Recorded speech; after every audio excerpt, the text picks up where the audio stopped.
Hi guys, welcome back to my channel. Today I'm going to show you all how to make this delicious Bailey's French toast. To get started, I have 4 slices of bread here. I'm using Italian bread as well as some eggs. I have the Bailey's. I have some strawberry topping, the store-bought version, as well as some powdered sugar. I have vanilla extract, some salt, cinnamon, and butter. Let's jump into the recipe. So to get started, you want to add your eggs into a large enough dish and you want to give it a good whisk. Then we'll go in with the rest of the ingredients. You want to add some Bailey's here. Add as much or as little as you like. And you want to add your vanilla, the salt, and the cinnamon. Give it a good stir and set it aside. This is the grown-up version of French toast, guys. You make this for your significant other like breakfast in bed. Do not give this to the kids, okay?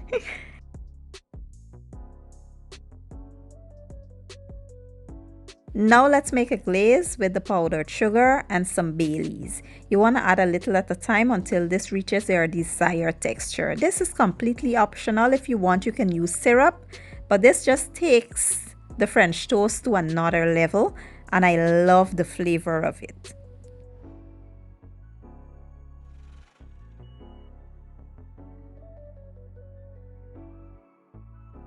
So to a preheated skillet, I'm going to drizzle some oil. This prevents the butter from burning. Allow that butter to melt. Then you want to soak your bread into that mixture. Now it depends on how you like your French toast. I don't like my French toast soggy, so I don't allow the bread to sit there for a long time. But if you like yours that way, you can soak the bread until it's, soaked all the way through, and then you will add it to your skillet.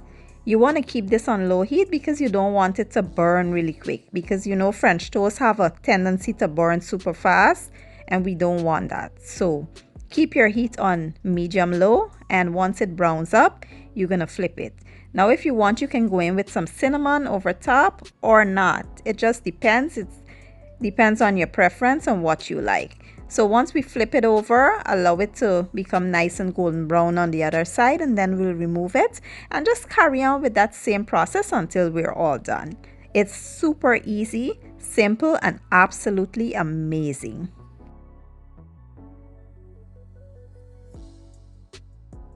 So to assemble, you want to add some powdered sugar first, and then we'll go in with that strawberry topping. I did mention that it's a store-bought version, the one in the can. It's very delicious and it's a great substitute for when you don't feel like making it from scratch. Then you want to add some of that glaze that we made. The glaze is so delicious. The flavor from the Bailey's took it over the top. But if you don't want to use that, you can use syrup. Then I will decorate my plate with some blueberries and strawberries, and voila, here you have it. The Bailey's French toast. When I tell you this was so good, I can't wait for you all to try it. Now I did plate it up with some eggs and bacon, and it was the perfect size because the saltiness from the bacon and then the eggs and then the sweetness from the French toast, it was just perfect and we really enjoyed it. I hope you guys give this recipe a try. If you enjoy my video, please give it a thumbs up, share it, leave a comment down below, and don't forget to hit the subscribe button for your girl. I will be leaving all the ingredients and measurements down in the description box, and I'll see you guys next time. Have a good day and bye.